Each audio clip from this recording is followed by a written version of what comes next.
Leslie Jones said she would never be a wife. Her dad made sure of that.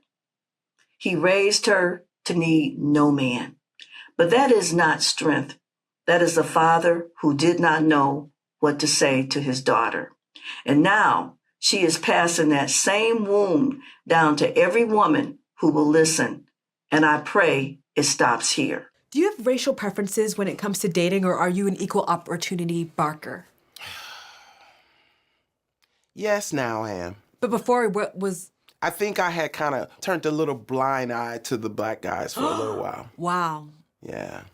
Because they were at the time, they were the group that I felt hated me the most, that I would get the most unlove from. So you had a penchant for light-skinned men?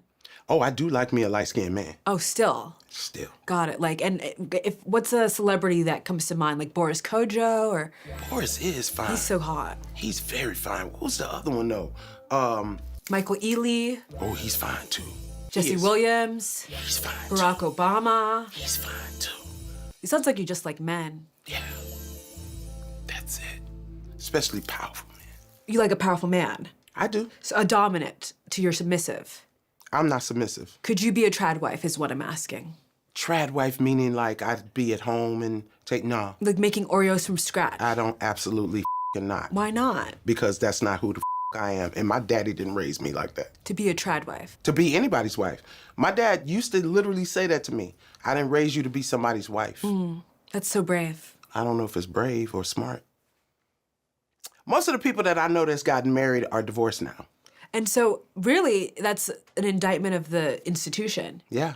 I think marriage is legalized slavery. You do? Yes, I do. Say more, because if I'm thinking about slavery and I'm thinking about marriage, there are two different images that come into my head. Absolutely not. I don't think, I don't know how you don't. A man is, especially if he's expecting you to be a trad wife, he might as well pull out a whip and a chain.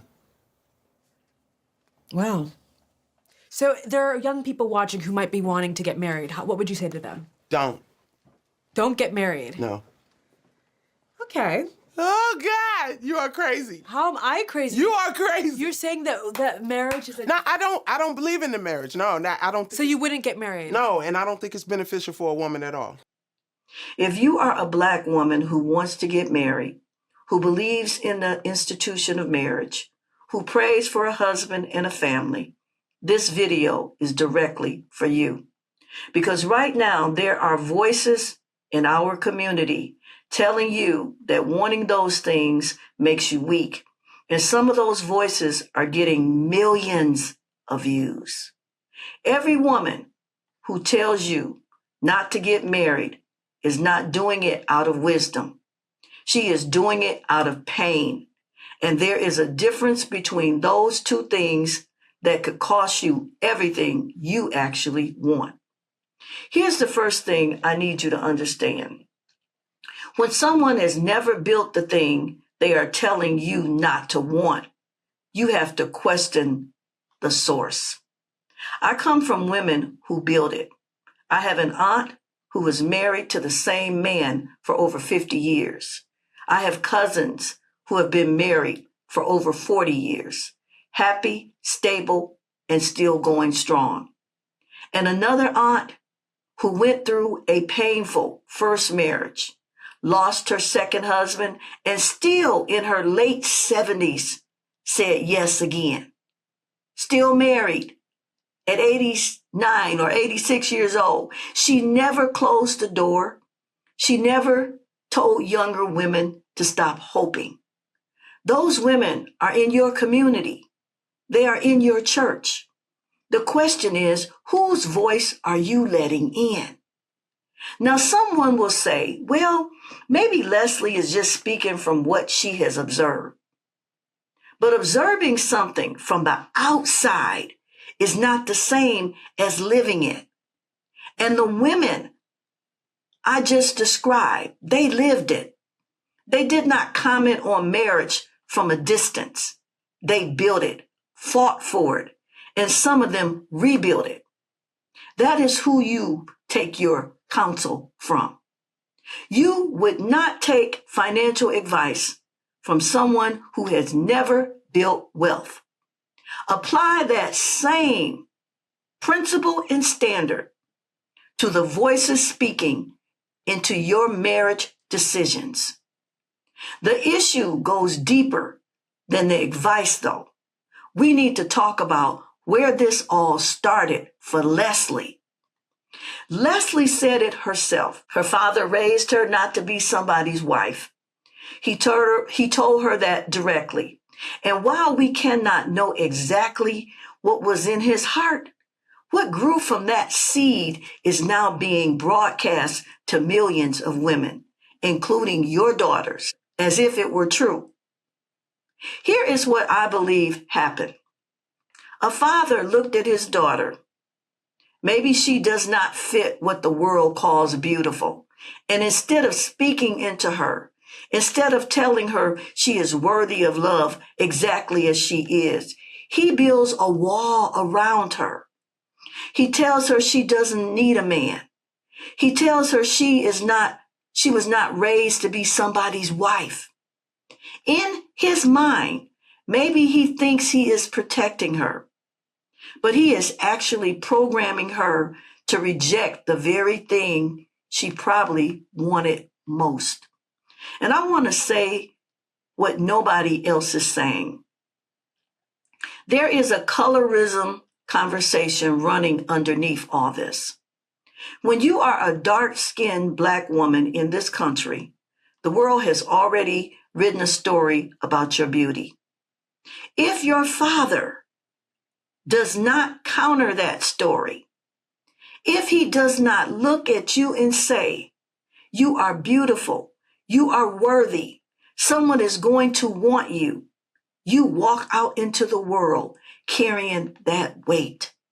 Some women respond by becoming hard, by deciding that if the world will not affirm them, they will protect themselves by rejecting the very thing they want most. That is not wisdom. That is survival. And it should never be passed to the next generation as truth. A father who does not speak beauty and worth into his daughter does not protect her. He leaves her to figure it out alone in a world that will not always be kind. But there is one more thing happening here, and I need you to see it clearly. When a woman who never received the love she longed for turns around and tells other women not to long for it either, that is not counsel, that is recruitment. Here's how it works. A woman spends years unable to get the relationship she wants. Instead of looking inward to understand why, she finds a community of women who also have not gotten the result. That community tells her the problem is not her, it's the men, it's marriage, it's the whole institution. So now she feels better. She has sisters. Ladies, this is how that trusted feminist sisterhood began. She has a cause. And the more women she pulls into that cause, the less alone she feels in her own sad outcome. I watched this happen up close with someone I was once close to. She had been through a difficult marriage. She told the women around her, including me, that she was done with marriage, that she did not want it anymore. And we believed her because she said it with such conviction. But the moment a man showed her even the slightest interest, she moved fast. She married quickly, started a family right away. Everything she had been saying out loud was not her truth. It was her protection.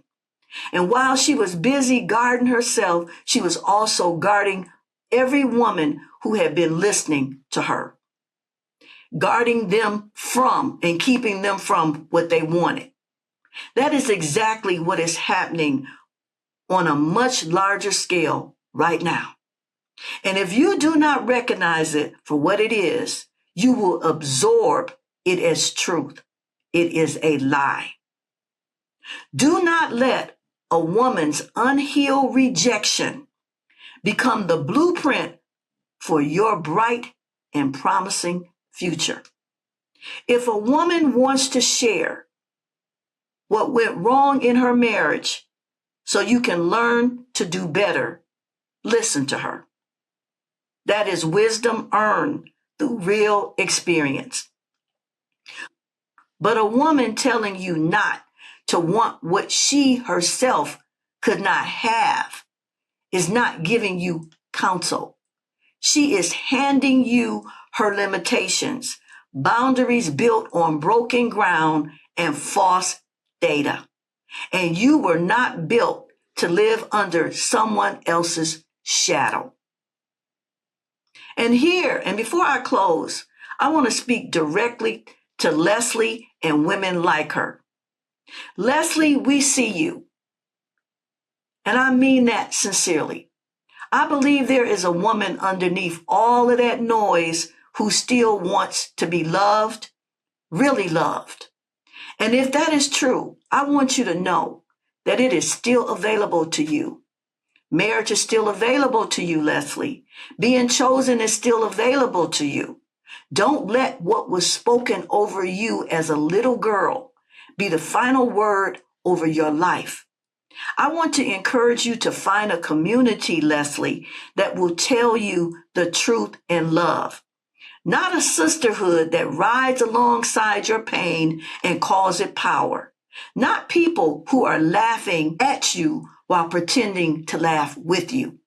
Because there is a difference, and you deserve to know the difference. You deserve people who will look you in the eye and say, you are enough, you are beautiful. And yes, there are some things worth refining in your character, how you speak about men, how you carry yourself in these spaces. But that kind of refinement is available to you, Leslie, too. And healing is available to you. You are not too far gone. You are not too old. You are not too much. Get around people who can help you heal, not people who need you to stay broken so they can feel better about themselves. We see beauty in you, Leslie, whether your father could see it or not. God does. And that is more than enough to start with. If this video spoke to you, please like it, share it with a woman who needs to hear it, and leave a thoughtful comment below. Share what you feel about this whole situation, about women speaking against marriage who have never experienced it or have experienced it and had a bad experience. And there are source links and references are available in the description below. I'm Deborah, and this is Family Still Matters. Because family still matters, we have to make sure that the voices we follow, the advice we receive, and the counsel we sit under aligns with God's word, not with someone's wounds and their limitations. Thank you so much for watching. I'm going to leave you with this final closing word in Proverbs 11 and 14. Where there is no counsel, the people fall, but in the multitude of counselors, there is safety. May God continue to richly bless you. God bless.